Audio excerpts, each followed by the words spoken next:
Hello, everyone, and welcome to another episode of the Entrepreneur Journey. I am so pleased to have Michelle Terpstra. Is that the right way to say your last name? Yeah, you nailed it. Awesome. Woohoo! Michelle is amazing at sales, and she helps build sales teams. She does all kinds of amazing things that we're going to get into, but I want her to kind of give you a brief explanation of who she is. Then we'll get into some rapid fire questions just to have some fun. And then we'll get into her story. And then we'll really talk about sales. So without further ado, please tell us kind of a brief introduction of who you are.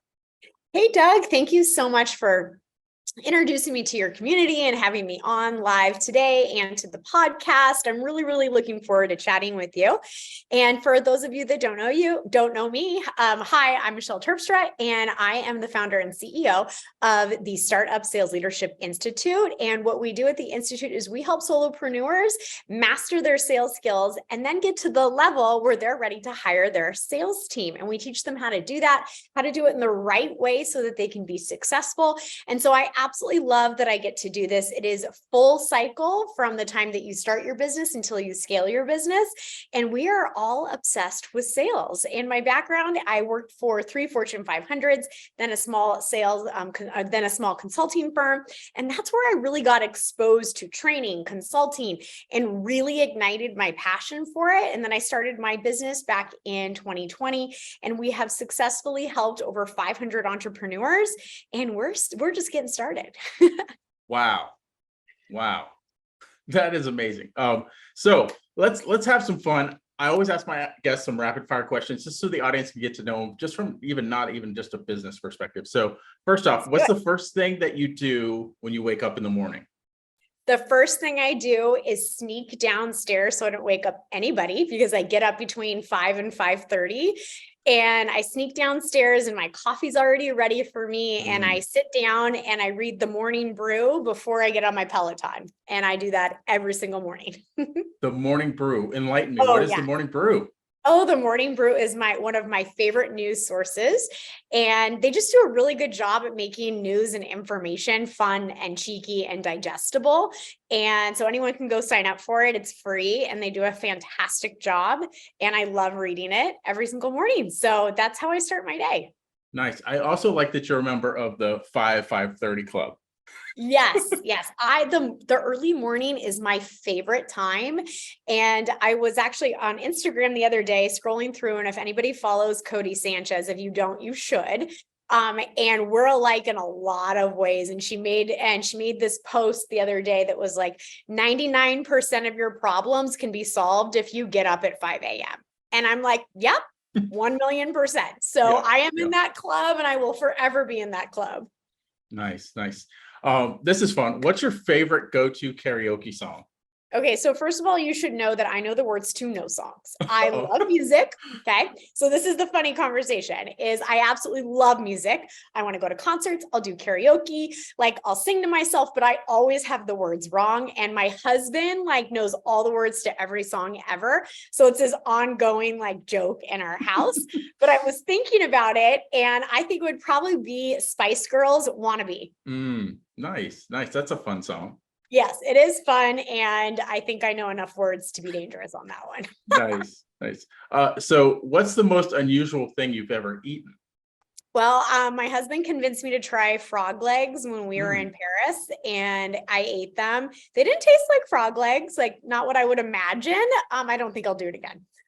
Yeah, I've had frog legs before. I wouldn't imagine that Paris would have been the place to try frog legs. I didn't know that they were a thing there, but that's where we eat them. Like Louisiana, places like that, expected, but not interesting in Paris. So something that I know happened to you recently, you made a cross-country move from California to Buffalo, New York. So can you tell us your favorite thing about the place where you lived in California and your favorite thing about Buffalo? Yeah. So first of all, the reason why we moved, because that's usually what everybody wants to know, because it's very confusing to people of why you would go from Orange County, California to Buffalo, New York. And it was for a career opportunity for my husband. And because I have this beautiful digital online business, I was able to go. And so we seized the opportunity. And what I miss the most about home, which is Southern California, is definitely my family and friends. But if I had to pick something other than that, it would be the beach. I used to go to the beach every single week, multiple times a week. And I really, really miss that. My favorite thing about Buffalo is the people, super kind. They are your true neighbors, and they have really taken us in and like made sure that we felt welcomed and cared for, and, you know, really invited us to, you know, all of the events and making sure that our transition was nice. Nice. Well, enjoy your time there. I know you're going to miss California. I'm sure you'll get to go back frequently. Yeah, we go back multiple times a year, and over the summer I'll be there for the entire month of July, which I'm super excited about.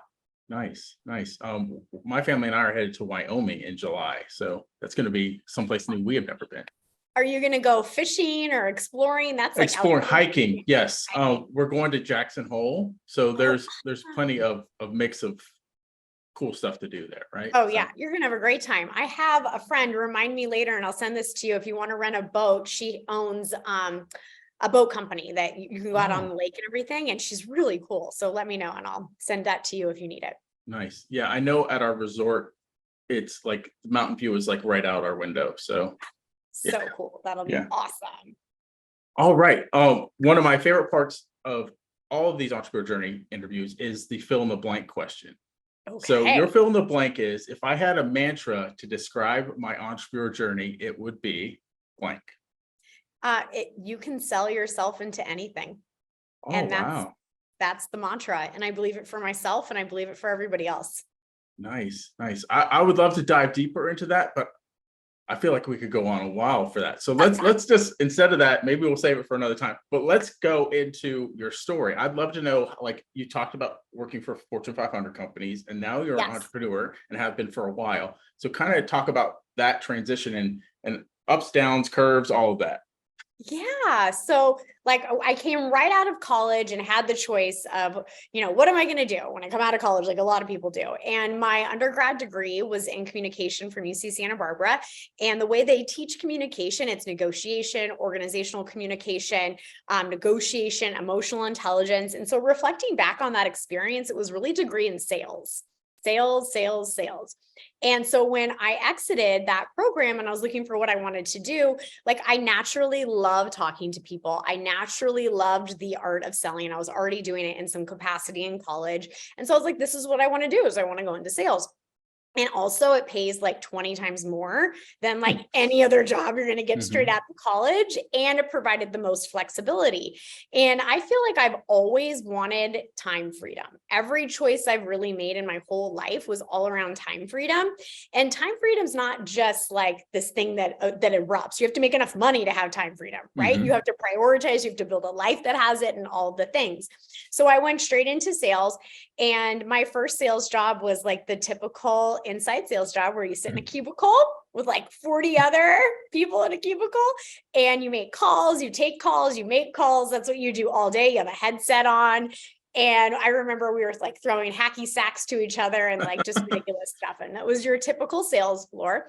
And it was really just a few months into that role where I said, hey, you know, you hired me, you gave me a headset and a login, but I got no training. Like, what is happening here? And so it was really interesting. And so they tried to support us as much as they could, but like in big businesses, like they're not very agile. And so I said, hey, can I create sales training for new hires? And they're like, oh, sure. So I went down this journey of like, I've only been in professional sales for a couple of months, and that was the first time I created sales curriculum. And I just found myself job after job. Like when I went to my next job, I went, which was Thomson Reuters, which is the best sales onboarding training I've ever been through.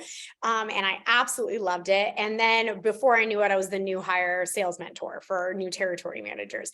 And it just kept happening like over and over again. Like I was a great performer, always towards the top of the charts, but really where my heart was in the education, the training, the motivation. Like I was never really interested in being number one. I wanted to help others be number one. And I was always in the top category, but there was just something like different about what my drive was than your typical person who's going to be in sales and close for the rest of their life, right? There was like an internal shift in me.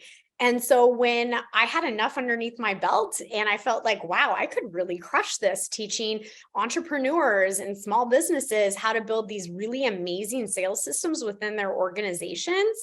When I saw that opportunity, I went to my husband and I said, hey, this is what I want to do. I want to quit this beautiful 6-figure sales job and start my own business.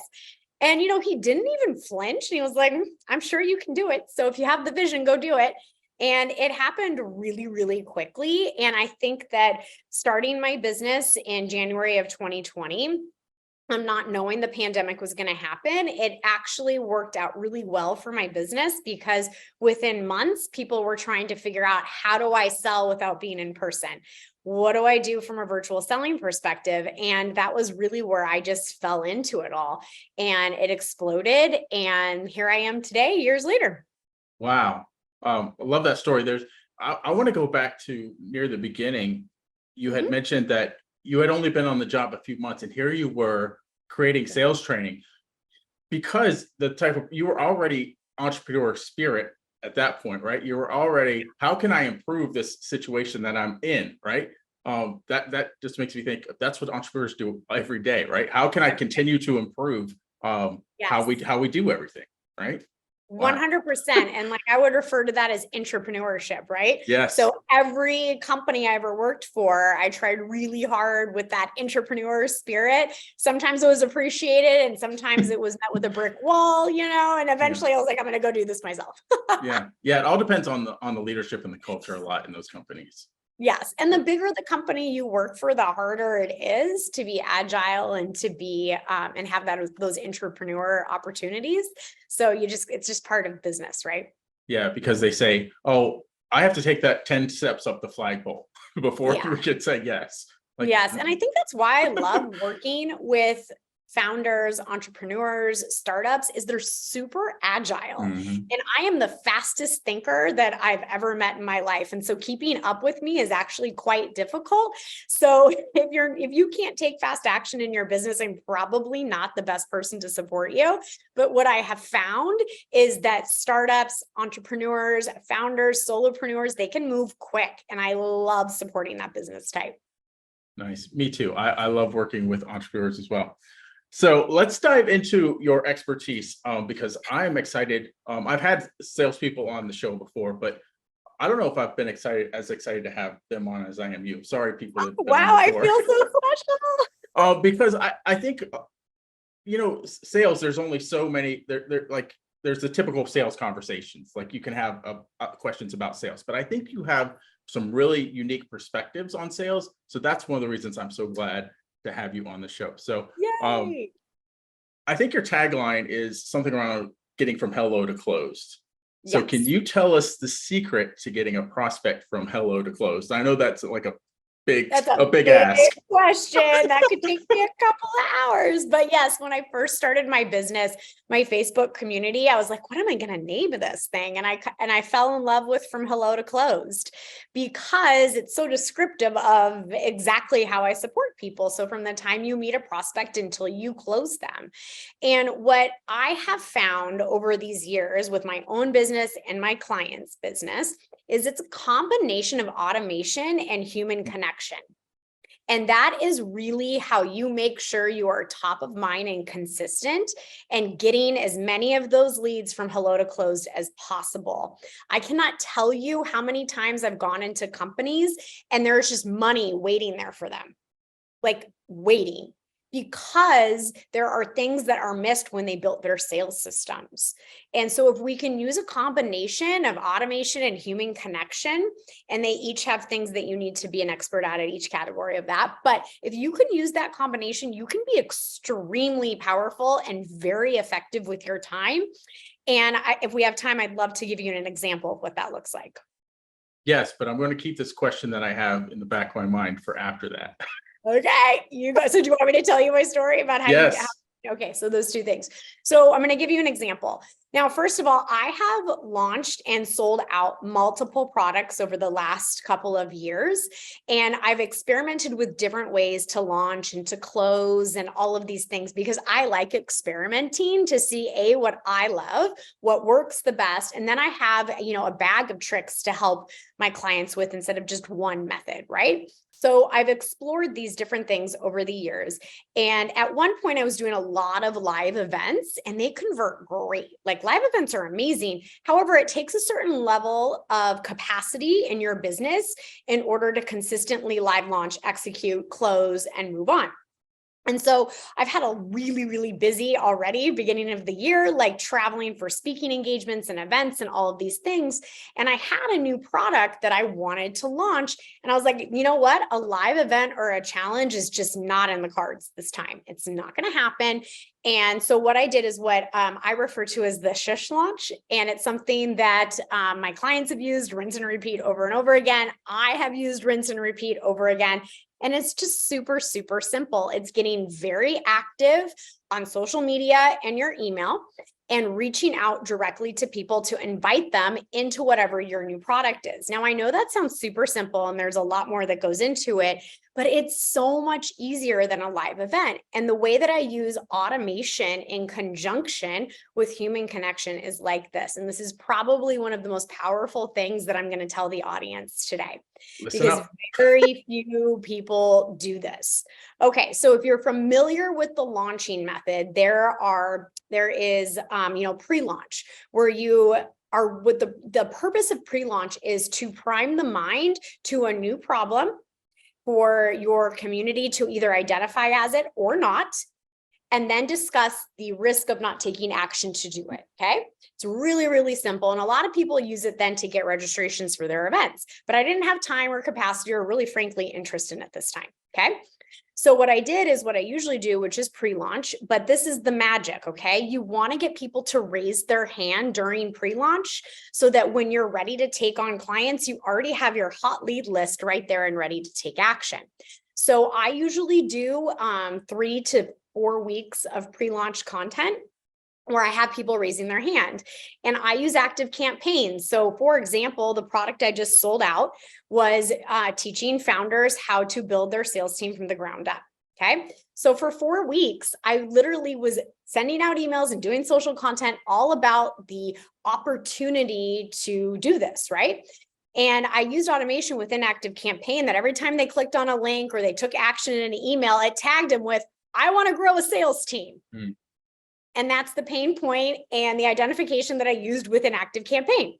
So I was like, great, did it for a few weeks, went back in, pulled my hot lead list, gave some leads to my sales team, some to mine. I reached out directly and invited them to my program. It was really that simple. And it was a $50,000 launch. So I got paid 50 grand to build out a new product without an event. Okay. Now I'm simplifying it, right? I'm simplifying it, making it seem really easy. Clearly, there's a lot of strategy and there's a lot of things that go into this, but there are so many different ways that you can be successful.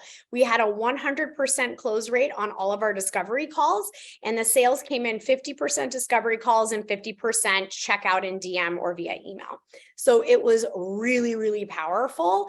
And you can be that powerful too if you're using your systems and your tech in conjunction with real human connection, not bots, not copy and paste stuff. If you have a social selling team, that's fantastic. I have one, but please make sure they're being authentic and real because we can spot them now. Yep. Wow. So you answered my question that I had in your response there. It was all about how you balance the human connection with automation, because some people lean too heavily one way or the other way. And I love how you talked about how that works in conjunction. So yes, and it's not the first time. This is the 3rd or 4th time I've rinsed and repeat this own strategy for my business. And then my clients have used it a bajillion times. And I still get messages like, I shushed. And I'm not that great at naming things. And so that's the best name I could come up with at the time. And it just kind of stuck. Nice. And you also mentioned 100, I think you said 100% close rate, which is outstanding. And would you say most of that is because of the pre-qualifying originally, the hot lead list? if you have pre-qualified leads that are literally so hot and ready and they know they need your thing, that really helps on your conversion rate. However, you can have a really hot lead show up to a sales call and you can just screw it up if you don't know how to do a sales call. Yeah. So it is a combination of the two. Like, I can't tell you how many times I've been through other people's funnels, especially to hire service providers or contractors, where the marketing funnel and the qualification is like A+. And I get on the sales call and I'm like, hell no. Who is this? What is happening? I'm not trusting you with my money. So it is really important that both things are really tight. Nice. And you can help with both. Yes, this is true. Nice. Let's talk about something else kind of fun or funny. Can you share the story? I've read this on your website, how you tore your hammy. How I pulled my hammy. And how that relates to sales. Yes. Oh my gosh. So I love this story. And if you go to my website, michelleterpstra.com, to my about page, you can read the whole thing. But the great story about this is one of my clients' friends and someone I've hired to help me with copy before. Her name's Brenna McGowan. And if you're listening, Brenna, hi. And she helped me write this email and pull this story out. And the reason why it's so important is, first of all, she's a fantastic copywriter. But two, she asked me, she's like, Michelle, like, why is sales so important? And I was like, well, Brenna, it's like it's what you need to do before your business can peak. She's like, well, what do you mean? And then I went into this story and I said, well, okay. So in my days where I used to go out and party all the time, which was really fun, I was a club promoter. I had those days. It was a blast. And I am also 500-hour yoga certified. I've been doing yoga like my entire life and I love it. And I'm really good at arm balances and inversions. So if anybody who does yoga, that means like handstands, headstands, twisty things, all the stuff, right? And so I was at a party and someone was like, oh, Michelle, like, can you do? And they named out this yoga pose and I can do it. But then I forgot about the fact that I wasn't warmed up. Like, I was out and it was a cold night and all of these things. So I'm like, oh yeah, sure, I can do it. And I went to go do it. And I literally pulled my hammy and I was like, what? Why did that just happen? And I was like, you dummy, why did you go and do that? Right? Like, now you've got a pulled hammy because you didn't warm up. You didn't do all of the things. And you just tried to like skip the line to the pretty peak pose. And the moral of the story here with sales is what I see happen so many times is, especially newer entrepreneurs are spending way too much time trying to have the perfect website, the perfect branding, the perfect photos, the perfect product, the perfect everything, that it's like failure to launch in a lot of ways, right? Because this is the thing, is that if you don't master sales in the very beginning, you're going to have this beautiful website, all of these leads, beautiful photos, and you're going to get people to sales calls or whatever your methodology is, and you're going to screw it up. And you're not going to convert enough of those leads into paying clients to pay back for that website design or those beautiful photos and all of the things. And so I do believe that there is an order of operations so you don't pull your hammy, right? So the order of operations is master sales. Please. And once you've done that, go and build your beautiful website, get photos done, because guess what? You're going to have a bunch more money that way too. So you can pay for all those things. So that's the story of how I pulled my hammy and why it's important in sales. Yeah. Cash flow means a lot in business. And the way you get cash flow is to make sales. Yes. Right? Cash flow is king. You can't bring on a team. You can't do a lot of things without cash. And the way to cash is through sales. So yes. Awesome. Love that answer. Now I want to touch on a hot topic alert. AI is all the rage, right yes. now. So can you kind of give your perspective and the way you feel like AI is going to affect sales? Yes. So I love AI. I'm using ChatGPT right now, but I'm using it sparingly and I'm using it as an assistant, not a replacement. right? And I think that's a really important thing for us all to absorb. Like if somebody wants to go build a course and a sales page and a funnel AI only, like that's fine. Like go do it. I'm sure it'll sell to some capacity, but I feel incredibly disconnected to that method. And I think a lot of my clients who are impact driven, mission driven, it's taking too much of me out of my business. And so I want people to use it to make things easier, but I don't want you replacing yourself. And, some businesses are going to have them replaced with this. Like that's clearly where it's going, but I don't fear being replaced because there's so much of me that is important into why people purchase from me, my expertise, my unique background, my stories, all of these things, the way I coach and support community. I don't really believe that AI can take that over. Right. And so there is a hybrid way that you can use it. So I'll give you an example. Like, let's say you keep getting an objection over and over and over again, and it's driving you freaking bananas, right? Well, tell ChatGPT or whatever AI tool you're using who you are and what objection you're getting, tell it about the products, and work back and forth with ChatGPT to see if something comes out that really resonates with you that can help you overcome that objection. So use it as a workshopping tool, as an assistant, and all of these other ways. And that'll be really helpful, but it's not going to replace joining that mastermind. It's not going to replace working with a coach. It's not going to replace the mentorship. It's not going to replace community. And it's not going to replace your unique set of experiences that drive people to want to work with you. Yeah, I love that answer. I love the word that you use, workshop, because I really feel that's the way I use it too. I use it as a workshop. Like I take my ideas to it and like bounce it back and forth. And then I take my own thing and kind of make it my thing, not chat GTP, right? Yes. So Something it's a else, really powerful tool, but it doesn't need to replace us. something else that you said in there makes me think. So we went through this whole COVID thing, right? And everybody started to feel so disconnected, right? And then along comes AI. So we're in this kind of weird time period, right, where AI is trying to make us more disconnected again. But at our heart and our soul, we don't want to be disconnected, right? No. We want to work with people. We don't want to Yes. work with robots.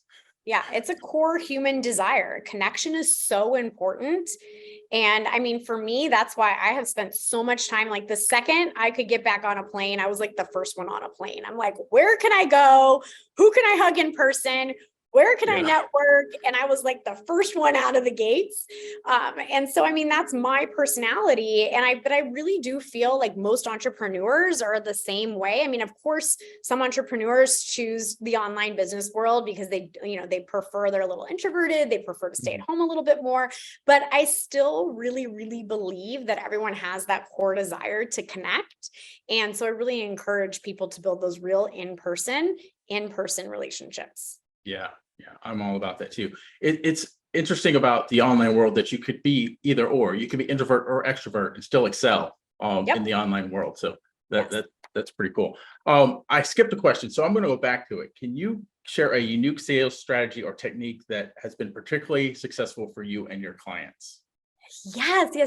So one of like my favorite techniques that I absolutely love using is what I actually described earlier, is using the combination of the automation with the human connection. I really think that's powerful. And I could give more examples right now, but I would rather everyone just go into their CRM right now and start using tag actions to identify your hottest leads. There is a million ways you can use this. So I'm going to expand on the concept so that everyone can go back and do this right now. Okay. Another way you can do this is identifying pain points so that when your sales team or you reach out, you can speak specifically to a pain point. Okay. So what that looks like is, for me, let's say I send out an email about, are you struggling converting during a discovery call? And I ask a question, I provide a resource or an action, and they click a link. Well, then they're tagged with pain point discovery calls.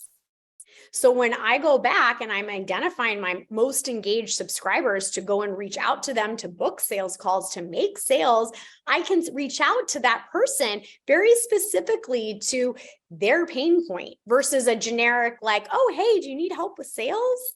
No, right?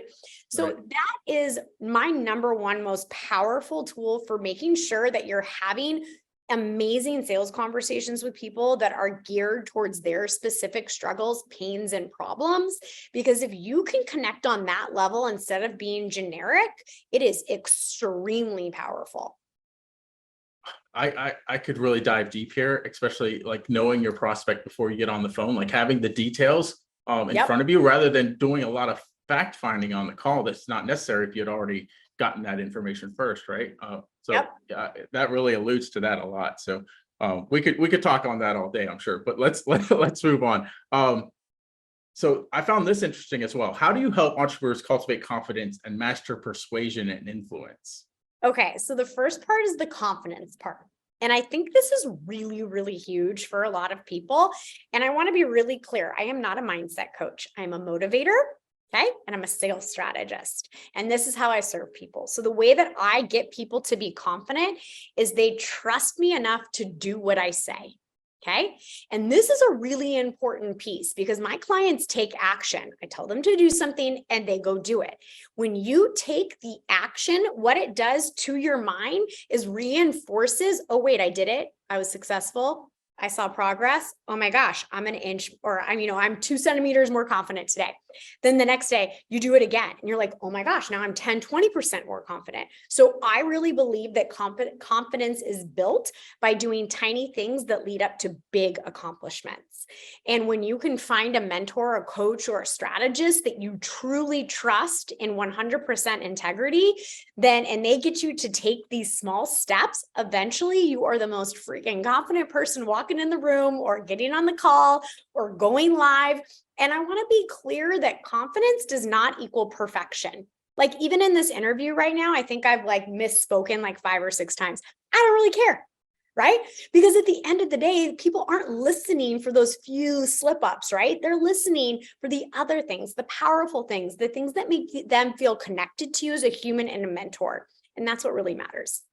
Yeah, I think would you say that if you're going to hire a sales coach, they should also be a confidence coach? Well, it depends what your problem is, right? Yeah, So if you're struggling with confidence, make sure that they are the right person to help you become more confident. If you're not struggling with confidence and you're just looking to hire your next salesperson, or it's a systems thing or a strategy thing, then that might not be as important. However, I will share with you that I think that the most powerful mentors in the world are great at making people see their own greatness, regardless of what the topic is. And I do think that I am incredibly good at making sure that everyone sees their own unique amazingness so that they take action and move the ship forward. I'm going to ask this question. Just because it popped in my head. Do you think there is so on a sales call? Do you think someone could come across overconfident? Oh, yes, you can totally be cocky and annoying, right? You Okay. could be a narcissist, right? Yes. Like that can show up that way. But I wouldn't say that's overly confident. I would say that's like, gone to a different direction, Okay. right? Gotcha. So if you're snobby and you're narcissistic and you're only talking about yourself and you've crossed over, then that's kind of like a different thing to me. For me, how the ultimate confidence shows up is that you're calm, collective, confident, clear. You allow the other person to talk as much as they want because you have nothing to prove. And then you calmly make them an offer that can solve their specific pain points. That's how confidence should show up. Nice. Nice. Nice. Well, thank you so much. This has been amazing, and I know you have something for the audience to offer. So Yes. tell them where they can find out more about you and what they can tap into. Yes. So if you are listening right now and you are ready to hire your first salesperson, you need to jump into the Startup Sales Leadership Academy. And that is your home. That is where you need to go. And if you're interested in that, I want you to send me a message because we are only doing private enrollment right now. There is no sales page or anything like that. So if you're interested in that, send me a message. Okay. Two, if you're a solopreneur that really needs a sales coach and a mentor in your back pocket, making sure you do the things it takes to get to the success level that you want, go to my website and check out my membership, which is the Sales Success Lounge. And for as little as $97 per month, you can get me in your back pocket. Wow, nice. We'll put those links below. If not, I guess the personal profile for them to DM you for the other thing. Yes. And you know what I also can do is I have a free guide that shows you exactly how to build your sales team. So I'll provide that to you as well. Awesome. And people can jump in and download that. Awesome. We'll put that link below too. I have a question we didn't cover in the questions because it just came to my mind. Because you mentioned solopreneur. How long do you think a solopreneur should be doing their own sales before hiring a sales team? Well, that's such a good question. And there are a few things, and it's actually, I get asked it so much that it's on the board behind me. Oh, there we go. So there are a few things that you want to do. So the first one is that you have an offer, product, or service that is scalable. Okay. So if you're at max client capacity, don't go hire a salesperson, because what the heck are you going to do with all the people that you get in, right? Right. So that's number one. And if that's a struggle point for you, like I can help you fix that too. Two is you've calculated cost of goods to actually deliver your offer or product. So there is a lot of misconceptions out there. Oh, I'm a digital entrepreneur. There is no cost of goods. Well, there is. So you need to figure it out, because you're going to have to pay a percentage of the sale to a salesperson. That's number two.